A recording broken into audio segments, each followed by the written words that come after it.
Hey, Paul here for Retro Gaming Arts, and today I got Aldo coming on, and what we're going to be doing is we're going to be talking about a lot of tips on how to improve yourself in Street Fighter and fighting games. And if you've seen any of my Street Fighter videos, Aldo's the one that I'm playing with in a lot of those. So thank you very much, Aldo, for coming on and doing this. And so let's go. We got 5 tips on how to improve in fighting games. So the first tip is to find your game, and you have to find a game that resonates with you and that clicks with you. And the best way to do this is to explore and play a whole bunch of different fighting games until you get that one that you get, and then you also have to find your character in that game. How would you agree with this? Totally agree. So there is such a broad and giant array of fighting games to choose from, but there's always that one that just it's a click, it's a lightning strike in your head. Whoa. And as Aldo said, you'll know. So the next step after you find your game is to find a character and practice. So with fighting games, there is such a giant roster of characters, especially nowadays. There are 50 plus characters in games now. So it can be a bit of a daunting task, but experiment and find what's right for you, what clicks. Kind of like just finding the game that clicks for you, you will also find a character or maybe two that really speak to your personal interests or to something about you that attracts you to them. So once you find that character, you experiment and practice. So by practice, we mean either playing the arcade mode, either going to the training modes, which they have available now, which is such a great resource. And from there, just learn fundamentals. So learn basic attacks, learn what unique attacks that character has compared to other characters. And then from there, you can then expound and then learn and then grow from there. I mean, there's so many other things to learn as well on top of that, but the basics are just learning their attacks, learning their signature attacks, special moves, hyper combos, super combos, whatever it may be. And then from there, just learning, practicing it to the point of where it's second instinct. Second nature. Once you've found the game that resonates with you, and once you've found your character that you like based upon what they look like, their moves, if you're like, I can work with this character, like I like their moveset, I feel I can utilize these in proper situations, and then you want to practice that character in that game, and just make sure that you can do all of their moves, and you want to be able to do all of their moves practically every time, and learn all of their moves, learn all their little things, their quick punches, their quick kicks, and just fully understand that character. And like Aldo said, do it in the training mode, do it in arcade mode, and then once you feel that you got that character on lock, that's when you can take it to the next step. And again, don't be afraid if it takes you a little long to maybe understand basic moves. Rome wasn't built in a day, so practice, and eventually you will get the hang of it. We've been playing fighting games for what, 15, 20 years? Yeah. Absolutely, yeah. So, but again, we're still learning things too. So experiment. It takes a long time. And it takes a while. And again, don't be intimidated by that. That's perfectly normal. All right, the third thing is to find a community. And once you have your game, once you have your character, once you can do all their moves and it clicks and you feel comfortable, that's when you go and you find a community of people to play with. And things like social media is great for this. Things like asking all the people you know, just be like, hey, do you play Street Fighter? Or whatever the game you chose is, just asking people around you, asking other people in your gaming community, going to your local retro game stores, hanging out, seeing who plays fighting games in those areas.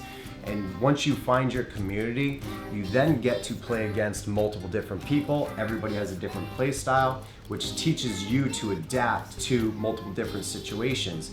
And you're training your brain's reflexes. It's actually your decision-making skills, reflexes is what you're learning and improving on, is because when you play against one person who's the same play style, you begin to completely understand them, and then you can counter them. But when you're playing against somebody else who's completely different play style, it trains your brain to react faster and to make a decision faster. Yeah, so basically what Paul's saying, find an avenue to maybe find competition, friendly competition, of course. So as you mentioned, there are forums, there are websites, there are message boards, Facebook groups, so many, Reddit. I mean, there's so many YouTube communities that you can find, or you could even, like you said, go to your local retro game store and find people who maybe have a similar predilection as you or similar interests, and then from there you can find a community and watch it grow and thrive. What do you think about online? Okay, so online, technology is such an amazing thing, so you can do that now. Every game usually has a built-in online multiplayer type of connection or mode that you can do, so you can fight somebody from around the world. So there is that option as well. And again, that's included with most games. 99% of fighting games have that now. So you can do that. I mean, you don't even have to step out of your house if you don't want to. You can just hit online play, find somebody. And again, that is another way to practice as well, right? You maybe don't get that one-to-one interaction that Paul was talking about before, but you also have instant gratification and instant training. With online, the thing that you don't get like that is you don't get the ability to bounce what you've learned back with somebody. You don't get to ask them, hey, how did you do that combo? Or how do I do that? And then you don't get to share and bounce it back and forth. Yes, you do get to play against so many different play styles, which helps you adapt quicker because it's across the world. But you don't get that, hey, how did you do that? After you find your local community and expounding upon that is mind games. So mind games, what I like to maybe compare mind games to is like a match of chess. You see two people on a board, they're trying to psych each other out. They're moving things strategically in a field, and they're waiting for their opponent to maybe make a mistake and reap the benefits of that or counter. Fighting games are just like that too. There are two people on maybe not a checkerboard, but it's a field, and you're trying to find them out psychologically. What makes them tick? What are their certain signature moves? Like everybody has a certain play style. What can I do, or what can my playstyle do to counter that, or maybe throw them off so that they're off their game and I can then capitalize and punish? So it's so hard to put into words, but it's a beautiful thing. You can look up pro matches like Evo tournament footage of Third Strike or Street Fighter 4 or Mortal Kombat, or Guilty, or so many other games. When you see things at a high level, you maybe start to understand more where, okay, it's psychological. It's all mind games. So mind game. Like, for example, I'm playing Paul. He's a very aggressive player. I'm usually not as aggressive. I tend to wait for openings. Now, he throws me off, right, because he's so aggressive. But in the middle of the match, I can adapt, and then from there, take his aggressiveness and turn it against him. Which he does. And vice versa, right? So he can throw me off as well. So those are the mind games. Mind games are an essential part of fighting games. It is just a way to feel out your opponent psychologically, and then from there, take that nucleus that is their fighting style, and then turn it over, so then they have to then adapt to that as well, and it just becomes a beautiful thing. It's I'll play really passive to throw him off because he's like, wait a minute, he's not playing aggressive anymore. Then he has to switch. Then once he switches his play style, then I go back to playing aggressive. So it's awesome. So it's really hard to put into words, but once you are in that moment, you know what it is. It's I like gaming nirvana, right? You're on a higher level for just a millisecond, but it's great. So what I suggest is looking up maybe online tournaments. Evo, which is a great source. Third Strike matches is basically like the epitome. Third Strike is just pure high-level stuff. You see people play there, you start to understand what mind games are all about. But you can't really get to mind games until you've picked your game, picked your character, and then played a bunch of different characters, and your character needs to just be second nature to you before you can get into doing mind games. And the last one is paying it forward. Take everything that you've learned about your game and share it with others, and try to get as many other people to play your game as possible. And if they don't want to play Street Fighter with you and they want to play Smash, go play Smash with them.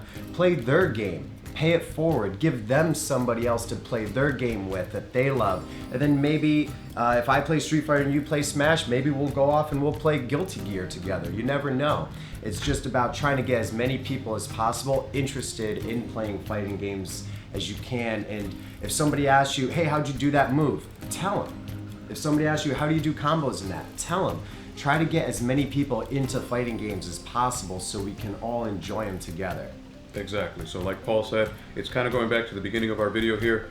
We all, or both of us, or everyone else who got into fighting games, or any other fighting game, we're probably told by word of mouth by somebody at some point, and that's what got you interested in it. So you are then, it's kind of the circle of life of fighting games. So you are taking everything you learned from the beginning, and now you are pushing it to other generations or other people who maybe are not exposed to it, to maybe get that exposure to them and get them into that community that is such a lovely thing.